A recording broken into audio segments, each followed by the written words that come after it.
And wow, major snub today from the US media. It just gets worse for Meghan Markle in Hollywood by the day. So this is People magazine. Let me show you this. It is celebrating its 50th anniversary. Now, you know People magazine has been taking stories from Meghan Markle for a very long time, but look at who they've chosen to put on their 50th anniversary cover.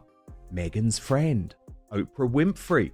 Lots of celebrities like Jennifer Aniston, The Rock. This is just the sort of bunch of people that Meghan Markle would absolutely want to be a part of. Surely, given she's their number one source, they are going to choose to include her in their celebrating 50 years celebration, right? Given they love the royal family so much. Oh no, they've gone for a corgi instead with a crown. Meghan Markle has been rejected by People magazine, Kinsey Schofield, for a corgi.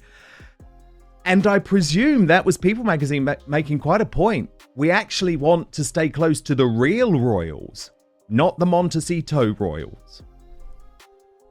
Or are they resentful that they gave Dan Wakeford, the former editor of People magazine, now with Us Weekly, the Meghan bullying scoop, because Harry and Meghan had been so generous with People magazine, giving them access to their fake royal tours, giving them access to private information, like Meghan is disappointed that Harry keeps pursuing these legal issues and she wants to just look forward to the future.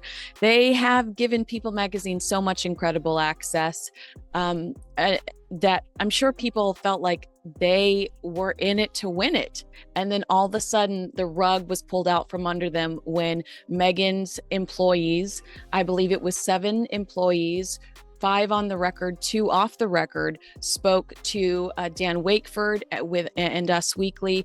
I believe the connection there is Abigail Spencer, who said on the Netflix series that she had a friend that used to work at People magazine. She had approached him about doing that story about Thomas Markle, how, her friends went to defend Meghan in People magazine a few years ago against Thomas Markle.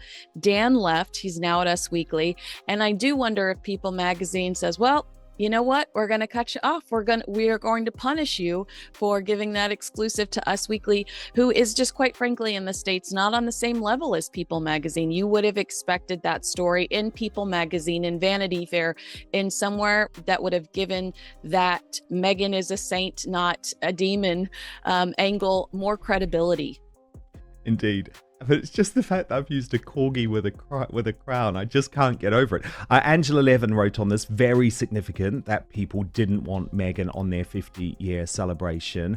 And the royal YouTuber, according to Taz, wrote, what? No Meghan? Despite all the exclusives she and Harry have given them, what a bummer. Even a corgi in a crown made it. Calvin Robinson, you've been in America a lot lately. Do you sense a real change stateside as well in terms of how people feel about Meghan and Harry compared to the rest of the British royal family? It's funny, yes. People often bring this up to me. I don't want to spend much time talking about it in real life, but they do. And they tell me how they are upset and fed up of Meghan Markle and Prince Harry, and actually they'd rather them go home because they've come over to the States and they've become celebrities. And I think it's a very dangerous game they play, because the royal family has always had a relationship with the media. Of course they have. But with Harry and Meghan, it seems that they want to become sources to the media instead. And as Kinsey just pointed out, flirting with Us Weekly after giving all those exclusive to People, it breeds competition, it breeds resentment, and it's a game they shouldn't actually be in. Perhaps some of their team may be in, but for them directly to become sources of the US media means that they are playing the journalistic game and they're riling people up. And so, of course, now that they're over Us Weekly, people have had enough of them and they've washed their hands of them. And it's beneath them, really, quite frankly. It's not very edifying of the royalty. Take this in. After years of People magazine splashing Harry and Meghan across its front page, the new face reportedly nudging them out isn't an A-lister, it's a corgi. Yes, a royal corgi. Funny on the surface, but the subtext lands hard. The couple who once guaranteed clicks and sales now read, to editors, as high risk, high drama, low reward. People leans warm, upbeat, and non-divisive. Sources say the Sussex storyline has drifted too far into turbulence to fit that vibe. A corgi cover isn't random either. It's a wink to the late Queen's legacy, the steady grace of the institution, and the power of quiet over noise. But there's nothing edifying, is there, Kinsey, about what Meghan is doing? I mean, she gets all of that terrible coverage. The Hollywood press, which had been pretty slavishly in favor of her, specifically Hollywood Reporter, but even to an extent the Daily Beast and Newsweek turn on her. So she thinks, oh, I'm going to go out in an awful red dress that looks like my Deal or No Deal dress, and that's going to be my big return. And oh, I mean, we haven't spoken since all of this has gone down, Kinsey. What do you make of it? That exact same weekend, talk about people on the cover, celebrities on the cover of People's 50th, Reese Witherspoon. That exact same weekend where we saw Meghan debut the altered red dress from the Deal or No Deal dress. Reese Witherspoon held a Hello Sunshine event with several of the women that were at the same Hamptons event that Meghan Markle participated in. And the fact that these women met in the Hamptons at this entrepreneurial event for female empowerment, Dr. Mary Claire Hayward, you saw Naomi Watts, some of those women continuing to collaborate with Reese Witherspoon that exact same weekend. If Meghan was really looking for a relaunch after all of the Where is Meghan whispers with weeks on weeks of Prince Harry's solo coverage, I feel like it would have been so much more powerful for her to show up at a Hello Sunshine event with Reese Witherspoon than the carpet that she showed up at, because you are who you associate with. And no one really wanted to take their picture with her at the Children's Hospital Gala.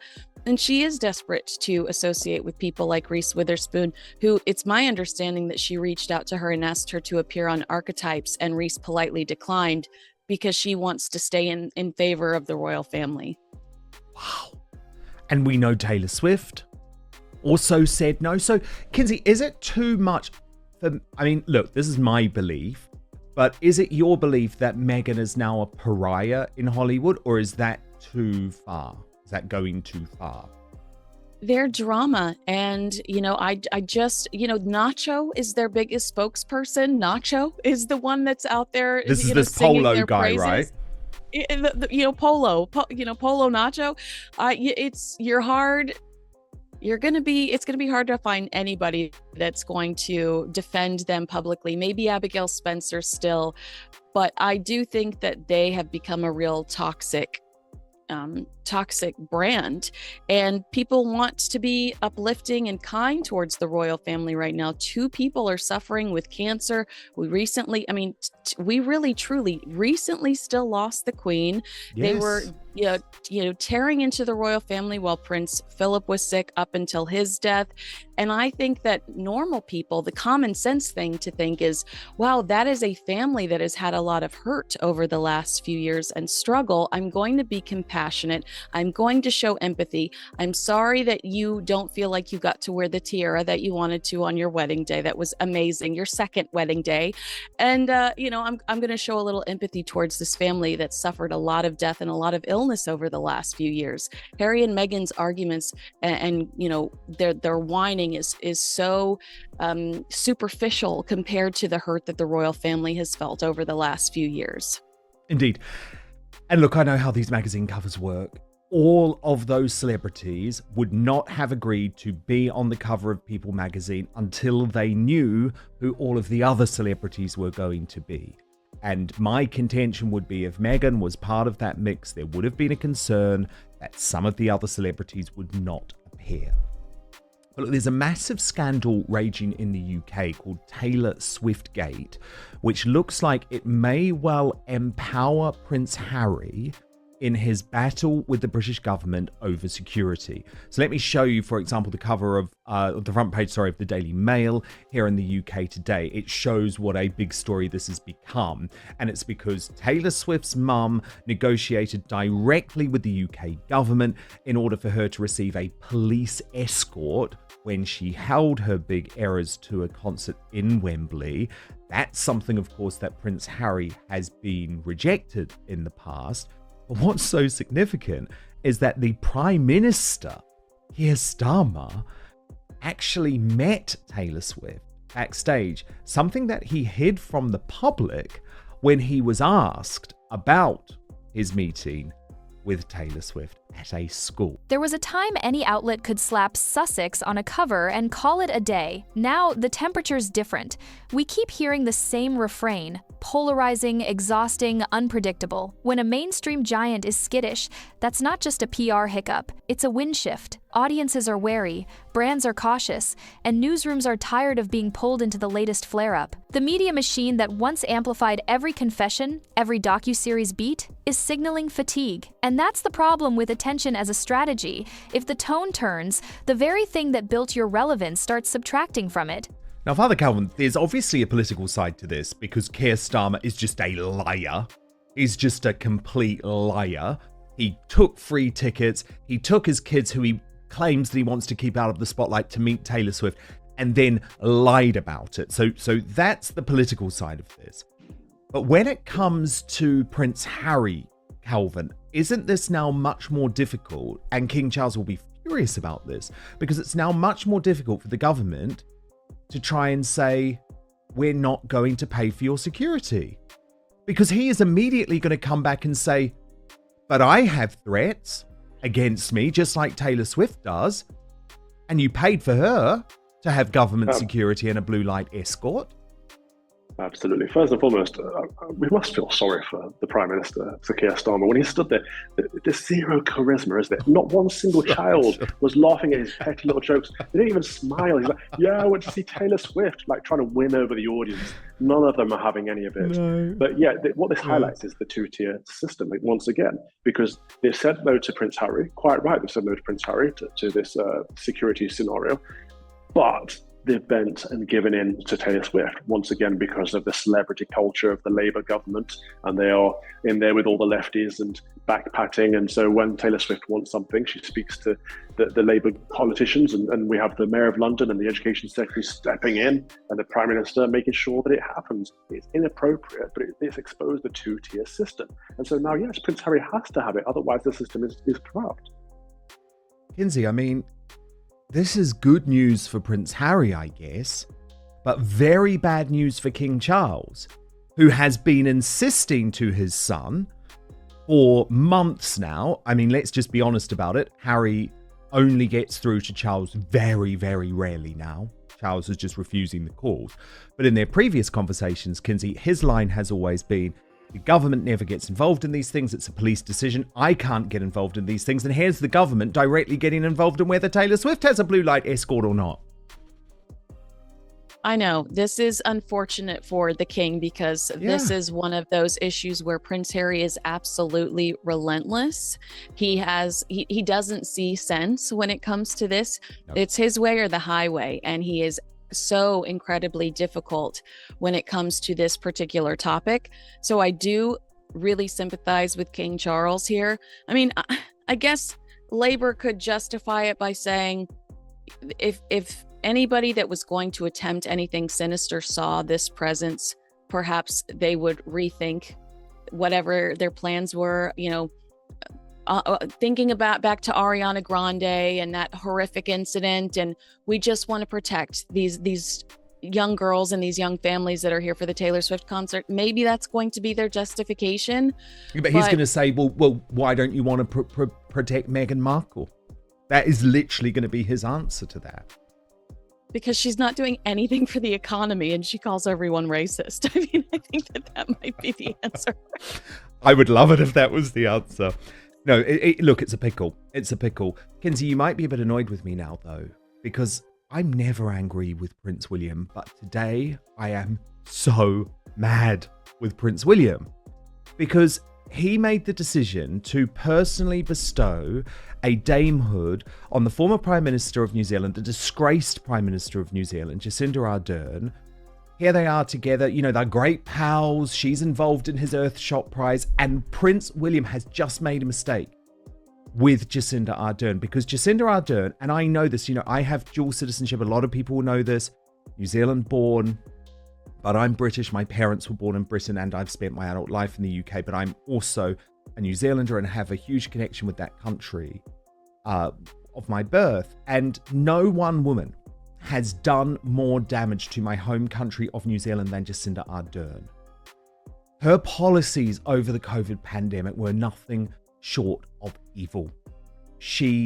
I have friends who were police officers, pharmacists, veterinarians, teachers who lost their jobs, who were essentially thrust out of society because of her vaccine mandate. I have close friends who missed their own parents' funeral because they were locked in her prisons. That's what they were. They were COVID prisons. And then, Father Calvin, I see William laughing along with this woman who he doesn't understand is one of the most controversial figures in New Zealand history, who has done more damage to New Zealand than anyone else. What? Because she's a globalist shill. It just upsets me, Calvin, because you know he would never do this with a right-wing politician.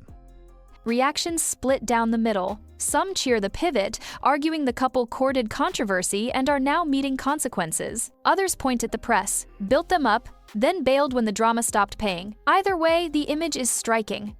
A corgi, gentle shorthand for continuity, tradition, and the Queen, lands with more public goodwill than a duo promising to reinvent royalty. That contrast stings. It suggests the institution, even filtered through a friendly dog, still holds more affection than a brand fueled by memoirs, lawsuits, and streaming reveals. The silent mascot outcharms the endless monologue. If evil had a face, it would look very similar to Jacinda Ardern. The sneering and the laughter, the grinning as she was telling people that they were going to be locked in their homes or they were going to be forced to take medical interventions. It sent shivers down my spine every time she came on television. But then how she approached the media as well, when she said, "We will tell you what the truth is. We are the arbiters of the truth." She was a tyrannous dictator. It was absolutely horrifying to see her in action. I was so thankful when she got dismissed, and great to see that. Yeah, well, she left because she knew that she was going to be booted out in an historic election. She didn't even have the balls to face the public. She saw the cards on the table. But why this is so worrying is because this kind of move could be the end of the monarchy. The monarchy is supposed to be apolitical. They're not supposed to be partisan in this way. Prince William has made friends with Jacinda Ardern. Ill-advisable, but he can make friends. But when he oversteps that mark in offering a dameship to someone who is very clearly of the far left political persuasion, very clearly a globalist, very clearly hated by her own people and many people around the world, including ours, to overstep that mark and to provide her with that honorific title shows that he has become political in a way that he should never. And so I hope he learns from this lesson and steps away from that, much as his father had to do, because he is going to be our king. He cannot be political in this way. Kinsey, can you step in and defend William here? Because, I do really like William. I just don't think he probably understands what Jacinda did to New Zealand. No, I agree with you. Perhaps he is not privy to as much information as you are, because I think he has his blinders on, and he has his own issues that he's dealing with. We were also negatively affected by the way that our countries shut us down. A lot of us lost friends that just became so depressed and lonely because they weren't going outside and they couldn't connect with people in the real world. We are still seeing people that are losing their lives today, and some of them are younger people, and the parents will say everything went south during the COVID pandemic when they were locked in the house. So I don't think any of us have really completely understood fully how much that negatively affected us to be without human interaction for almost years at a time. And hopefully we have a better understanding of that, and Prince William will realize the damage that she did. But I will say that when she appeared on Harry and Meghan's Live to Lead Netflix docuseries, she was quick to say, "I had no idea that they were associated with it," alluding to the fact that she would have not participated in it had she known Harry and Meghan were associated with it. So that's where I will give her a high five. Yeah, Jacinda Ardern did choose William and Catherine over Harry and Meghan, which was really interesting because Harry and Meghan thought that they had won her over, that they really bonded on their visit to New Zealand, and they were devastated about that. So yes, I guess you could say that's one decision Jacinda got right. Personally, I just think, look, William has the pick of the world. He has the pick of the world when it comes to who he wants to be involved in Earthshot. And people say Jacinda Ardern is very nice personally. I was actually speaking to a former national leader of a country recently who said to me that in person, and this person doesn't agree with her policies at all, said that in person she's very nice. But remember, William is going to be the head of New Zealand one day as the King of England. And I just think, I think he needs to think hard about the company he keeps. And Jacinda Ardern is not the right company. If you're Harry and Meghan, this is a crossroads moment. The message isn't just, not this cover, it's not this tone, not right now. The louder is better playbook is wearing thin, and even friendly outlets are stepping back. The path forward likely isn't another tell-all or glossy rollout. It's consistency, proof of concept, and fewer headlines that feel like crisis comms. Right now, a corgi is doing what their content can't, winning affection without saying a word. Does this read as a quirky editorial choice, or a signal their media currency is slipping? Drop your take below. Tap like if you think the Sussex saga has hit saturation, and subscribe for more straight-shot royal coverage.